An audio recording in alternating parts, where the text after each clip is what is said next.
I, 28-year-old male, always had a good relationship with my family growing up, and even into my 20s. It was after my wife, 27-year-old female, and I had our first child that things declined. My wife suffers from an eating disorder, anorexia, and she also has sensory processing disorder, though that's less of an official diagnosis because it's not fully recognized on its own currently. But she has, doctors and therapists recognize this as something she struggles with. My wife's childhood was difficult, with strict parents who were unkind to their 3 children when it came to food. My wife got the worst of it because she struggled badly with eating certain foods, and after several years of being berated over food, told she was behaving like a spoiled little brat and having food forced on her, she developed an eating disorder. At the age of 17, she started seeking help on her own. At first, it was just through her school counselor, but then when she moved out and went to college, where we met, she started seeing a therapist who specialized in eating disorders and sensory feeding issues. She was also able to recognize, because of therapy, that the reason she struggled to wear certain clothes was related to her SPD and was not her being weird about clothes. My wife has educated herself a lot on food, childhood diet, and how to healthily and joyfully introduce new foods to kids. She did this knowing she wanted kids. I gave my family a heads up the first time they were meeting my wife that her diet was not one they were used to, and I said we could bring food if it were easier, which they said it would be for the first time. In the years they knew her before we had kids, they never complained about her eating differently to the rest of us or eating less. Our daughter is 3 and our son is 1. It wasn't until she was born and we started having family dinners again post-COVID that I noticed they would comment on my wife's eating or how she was feeding our daughter. I told them it wasn't kind to pick at her for eating the way she does. They said it wasn't good to still have so many problems after so long. I explained she is still working with her team and it's a day-by-day thing sometimes. One day they decided to make a meal where there wasn't a thing on the plate my wife could eat. They called her out for being rude and wasting food. I called them out for cooking a meal she couldn't eat when they told us we didn't need to bring anything for her. My sister also made a snarky comment about how colorful our daughter's plate of food was. I spoke to my family and told them they had one more chance after that, and they didn't listen. So I said they had 2 options. Shut up about how my wife and kids eat, be kind, and allow us to bring food for her. Or we don't join them for dinners anymore. They said I was an idiot for giving them those 2 options. I said they need to pick, or I'll do it for them, and I'll go with option B. Am I the idiot? Now, here are the comments. Comment 1. Not the idiot. Your family members developed ahish tendencies during the pandemic, it seems. Where did the sudden judgment come from? Ugh. Your sister was really showing her ignorance by commenting on the colors on your daughter's plate. I perceive that to mean she had a variety of probably fruits and vegetables, which is exactly what she should be eating. I am impressed with your wife. It sounds like she has done an amazing job overcoming her disorder's conditions and is so cognizant of how not to perpetuate generational trauma. Also with you for seeing this situation clearly and supporting your wife. Your family needs to understand your wife and your kids are healthy. There is no malice or rudeness involved in how she eats, and they are going to actively cause harm to her and the kids. If they proceed this way, your only choice is to act as you have. 100%. These should be your family's options. The fact that they want to continue to berate and make fun of their loved ones over something like this speaks volumes. Comment 2. NTA. 1. 5 stars for having your wife's back. 2. She had a condition that always requires work and thought to avoid relapse. Your family seems to think it's like a flu, and it's time that she was cured. They seem unable, incapable, and your ultimatum was reasonable. The fact that they called you an AH for this shows they know they are incapable of holding their tongues. That makes them worse than AH, but morally questionable people willing to taunt someone different.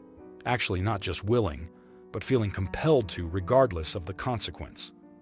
3. 5 stars for standing up for your wife. That's 10 stars. Comment 3. NTA. Your family are judgmental and nasty, and good on you for standing up for your wife.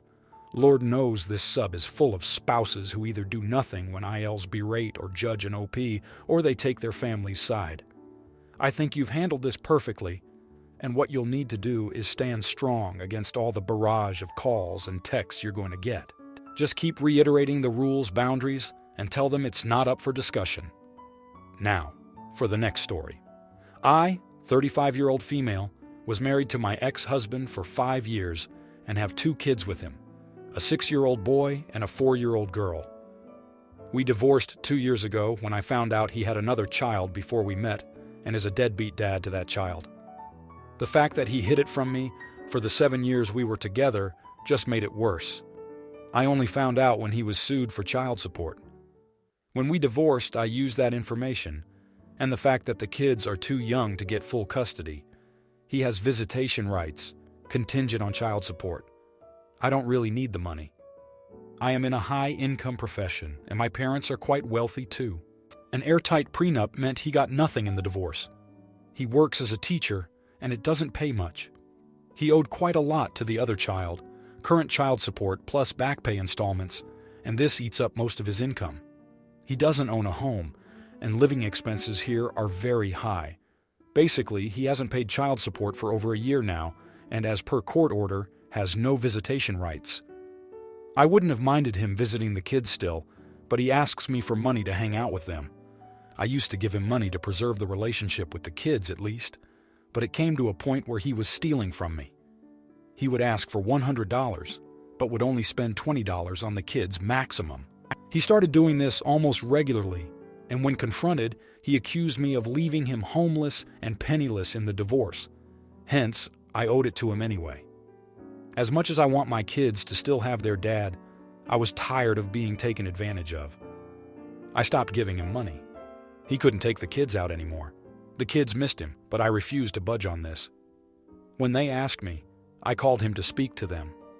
His family and friends started accusing me of driving a wedge between him and the kids, so I told them the truth, that I never stopped him, but stopped funding it. He is calling me an idiot for refusing to help him, ruining his relationship with the kids, and humiliating him in front of family and friends. Am I the idiot? Now, here are the comments. Comment 1.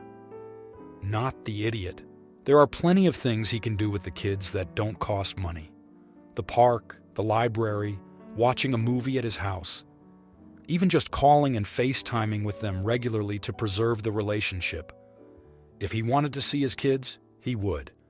His financial issues are a result of his decision to abandon his responsibilities to his oldest child, not because you divorced him. Don't let him manipulate you into thinking you are the bad guy. Your responsibility as a co-parent is to meet him halfway. He needs to do his part. Comment 2. Not the idiot. He was lying and stealing from you. There are plenty of things he could do that don't cost anything that he could do. Or he simply could have not broken your trust to begin with. Like you said, you didn't stop him from seeing the kids. You just stopped funding it. And it sounds like he is trying to use the "I can't afford to take the kids out anymore" as a way to manipulate more money out of you. Comment 3. I work in family law, and I am in shock that your order would allow you to forego visitation over past due child support. Your kids deserve to see their dad. There are thousands of free activities to explore with just a little effort. Sounds like your ex would rather witch and moan about how the world is against him than fix his own problems. Not the idiot, but barely. Now, for the next story. I, 18-year-old female, recently moved away from my family on my mom's side. I was tired of being controlled by them for my entire life. For context, I've lived with my parents for my whole life, but have never stood up to their rules. They've treated me like a child for my entire life. Before I moved out, at 17, I still had a bedtime, time limits on my phone, and all technology confiscated at the end of every night. Wasn't allowed anything with sugar in it unless I hid it in my room, stuff like that. A few years ago, too, I had my first relationship ever when I was 16. We did long distance for the most part and only saw each other in summer. My parents hated him for no reason. They say it's because he didn't introduce himself to them, but he only didn't because he was scared to say something wrong. For the next 2 years, my parents tried their damned hardest to make me end it with him. I loved him very much, and he made me feel so happy. It crushed me that my parents were so hell-bent on breaking us up. At one point, they took all my technology for a month so we couldn't talk at all. It made me so sad, but we got through it. Most nights I would talk to them. I'd end up calling him crying because my parents were yelling about how stupid I was and how much of a loser my boyfriend was. I tried to visit him twice, but my parents shot down all attempts. When it came to finally be my 18th birthday, I hopped on a plane and went to see my boyfriend, who I hadn't seen in months. Fast forward a few months, and I moved in with him and his family. His mom is very caring and is helping me adult and figure out the things my parents didn't care to teach me about being an adult. I love all his siblings and we spend a lot of time together. I'm really happy here. My family on my dad's side supports me. My grandma told me how she saw how controlling my parents were, but never said anything. My dad yells at her for having a relationship with me. Right now, I won't talk to them unless they admit to the hurt they've caused me. I know they were just trying to parent me, the only way they knew how, but it hurts they won't admit they've done anything wrong. Am I the idiot? Now, here are the comments. Comment 1. Parents aren't owed love. They, like everyone else, must earn it. If the relationship is actively causing you harm, and you are able to separate from them, no one can or should call you an AH. There will be people that understand less, but with privilege comes blindness. Undoubtedly, you will get the "but they are your parents" from well-meaning friends in the next coming years. Predetermine an answer you are comfortable with. You are in control of who is in your life. Try to keep it to people who lift you up and make you better, not people that drain you of your light. Good luck. Comment 2. Right now, I won't talk to them unless they admit to the hurt they've caused me. I'd go even further. Don't ever talk to them again. They don't give a rat's ass about you. All they care about is their image. You have a very supportive family unit from your boyfriend, and his mom is helping you learn how to do things that you should have learned much earlier in life. Absolutely not the idiot, and don't look back. Best of luck, OP. Comment 3. Not the idiot. I don't think some parents will ever stop treating their kids as a child to a certain extent, but what yours did was not that. That was controlling and abusive behavior. Do what makes you happy, and if talking to your parents makes you miserable, then just don't. Parents aren't automatically owed anything just because they are parents. Now, for the next story. I, 27-year-old female, am dating 28-year-old male whose birthday was on Monday. We were supposed to go out to an extravagant birthday dinner since he had spent a lot of money on my birthday earlier in the year. He earns a lot more than I do, so I could only do so much, but still. We have been together for 2 years. Well, on the day preceding when we were supposed to go out, I noticed my cat had what appeared to be a cyst in her eye. It had appeared overnight and looked very painful and bad. I drove her 2 hours to an emergency vet open on a Sunday instead and got some eye drops, but there's a really big risk she may lose the eye. She hasn't been eating because of the pain, and I was really worried, so I canceled dinner and decided to stay home with the cat, telling my partner we can reschedule it for another night and that he's welcome to come over and look after her with me. Well, he got really upset and said he had taken the next day as a vacation day already, he was planning on getting drunk, and that the waiting list for that particular restaurant was 3 months, and they won't have his favorite seasonal special then. So I was being incredibly selfish and a mega idiot. Am I the idiot? Edit. Broke up with boyfriend. This post made me realize I care about my cat more and would cancel plans like these 100 times over if the same situation came up again. No regrets. She still isn't eating and is very weak. I'm going back to the vets today because, despite not eating, she has developed diarrhea. Now, here are the comments. Comment 1. From what you've written, it sounds like you sprung this on your partner at the last minute. Is this the case? Something like this is common courtesy to let your partner know as soon as there is the potential for something like this to get in the way. Based on how you described it, you had over 24 hours knowledge that this could potentially be a problem.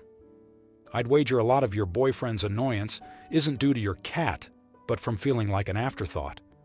A better way of handling things would have been the following. 1. Message your boyfriend when on your way at the vet's. 2. Let him know what is happening and that there is a potential your cat may need supervision. 3. Actually speak with him about your pet and A. Your hopes that your cat will be completely fine. B. That it might not be right to leave your cat. C. That you'd feel awful about missing his birthday. 4. Make the above a conversation where he'd feel included. 5. Keep him updated. 6. Plan an alternative evening around yours for that evening, but with whatever small touches that you can manage. Comment. 2. This comment section is really surprising to me. I think a lot of people on here have been quick to reduce your cat's condition and your worries to an overreaction. For me, the biggest overreaction is that of your boyfriend, who seems to think his desire for a particular meal on a particular day is a priority over your unwell pet. You couldn't have won here in his eyes. If you'd gone for dinner and been worried or preoccupied, he'd likely have felt that you ruined his night. If you'd gone home and felt that your cat's condition had worsened, you'd have resented your boyfriend for pressuring you to go for dinner. You are not an AH at all. You made the right decision as a responsible pet caretaker. I hope your cat recovers smoothly, not the idiot. Comment 3. Sorry, but you're the idiot. My dogs are my priority, but you had the vet visit and drops already. If it was that serious, the emergency vet would have held your cat. And you could have gotten the cat a cone or padded collar to prevent scratching. You could have at least made dinner happen and had him back to your place for drinks as a compromise. Not ideal, but you gave zero flexibility. Poop. You could have told him to take a friend and still covered it so he doesn't have a wasted birthday, reservation, and vacation day. I get where your heart was at, but this was an over-the-top response to the situation, especially considering you've been dating for 2 years. If you liked this video, you'll probably like these too. Also, while you're here, please consider subscribing. It's your support that keeps this channel alive and allows me to make better and longer videos. Have a great day.